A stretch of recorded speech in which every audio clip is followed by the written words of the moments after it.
Bonjour, bonjour tout le monde. Je me répète peut-être, ça a déjà été demandé, mais vous allez bien?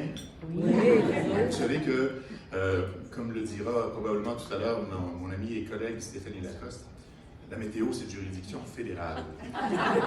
Alors l'été, quand on a des belles journées ensoleillées, vous pouvez me dire merci. L'hiver, quand on a des belles journées de neige, comme ça, toutes blanches, vous pouvez me dire merci. Puis quand il pleut, qu'il ne fait pas beau, qu'il y a des tempêtes, appelez-moi pas. C'est pas de ma faute. Sans blague, je suis sincèrement très heureux, très flatté de pouvoir prendre la parole ici ce matin. Je veux d'abord dire bravo vraiment pour le livre de recettes. Je ne sais pas si vous savez, mais dans mon passé, pas si lointain, j'ai travaillé dans le domaine de la bouffe. J'ai animé une émission de cuisine. Les plus âgés d'entre vous s'en rappelleront.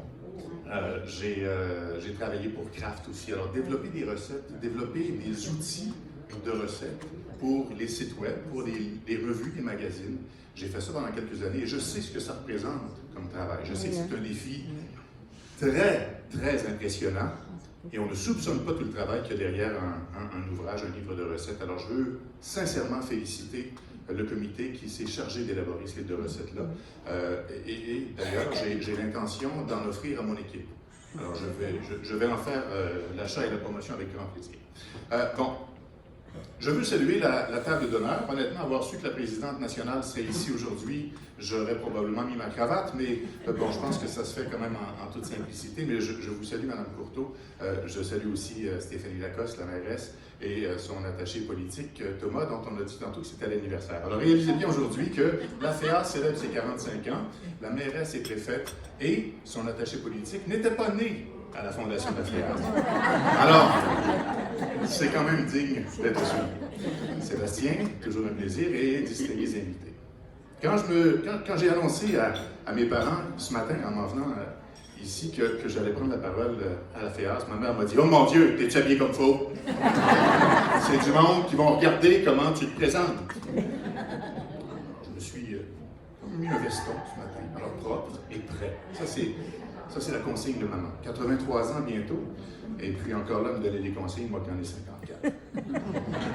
Mais c'est vrai, par exemple, que j'avais intérêt à être prêt, et je le savais déjà cette semaine, quand Mme Provencher communiquait avec mon équipe au bureau en préparation de l'événement. Alors mon adjointe entre dans mon bureau en me disant « Hey, je veux dire que ça marche droit, tu as besoin d'être prêt en arrivant là dimanche matin, parce que Mme Provencher, je l'appelle, elle dit là, fais ça vite, il me reste 16% de batterie dans mon téléphone. » Oui. Vous la reconnaissez, hein? Ouais, c'est ça. Je voulais vous dire aussi que la FEAS est méconnue. Et j'ai réalisé que la FEAS était méconnue en réfléchissant moi-même à la FEAS et à la mission de la FEAS. Et mon fils, qui regardait mon agenda cette semaine, il fait ça, mon fils, parce qu'il veut savoir à quel moment on va pouvoir passer du temps ensemble. Il m'a demandé c'était quoi la FEAS. J'aurais pu répondre quelque chose de très simple, mais en fait, mon fils a 10 ans, hein? Alors il fallait quand même que j'utilise des mots simples, mais à vous, je dirais que, même si vous le savez, la FEAS, son histoire, se raconte un peu comme se raconte l'histoire des grandes personnalités politiques, des grandes personnalités syndicales, des grands militants de notre époque. Hein, vous savez, les Thérèse Casgrain, les Spayette, les grandes féministes. La FEAS a un combat qui se poursuit avec des missions qui se poursuivent. D'égalité entre les hommes et les femmes, d'amélioration de la condition féminine, de reconnaissance du travail invisible.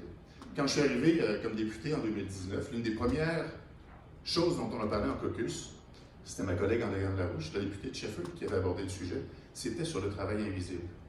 Et j'en parlais justement tout à l'heure avec Mme Courteau, c'est un des grands combats et une des grandes victoires de la FEAS. Et pourtant, peu de gens le savent. Il faut le faire savoir, ça. Il faut le faire, il faut le prendre, ce mérite-là, parce qu'il vous revient. Et malheureusement, il reste encore beaucoup de travail pour la FEAS. Je dis malheureusement parce qu'on n'est pas encore rendu. Hein. Non, c'est ça, je veux dire. Mais je veux aussi dire que À la différence des grandes personnalités politiques, syndicales, des grands noms du féminisme à travers les époques, qui individuellement, inévitablement, ont une fin, la FEAS, grâce à sa relève, peut poursuivre ces combats-là sur une longue période.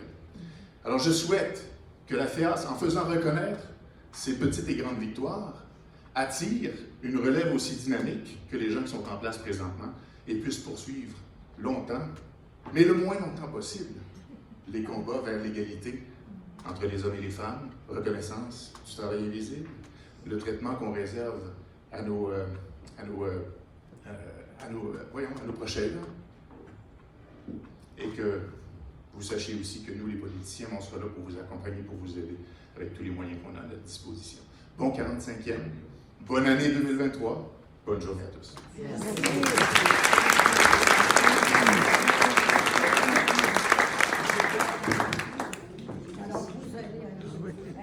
Ceux qui travaillaient là-dedans dans le domaine, les bouts qu'on a lâchés, on vous a rappelé. La prochaine fois, on fera ça. La prochaine fois, on va faire la...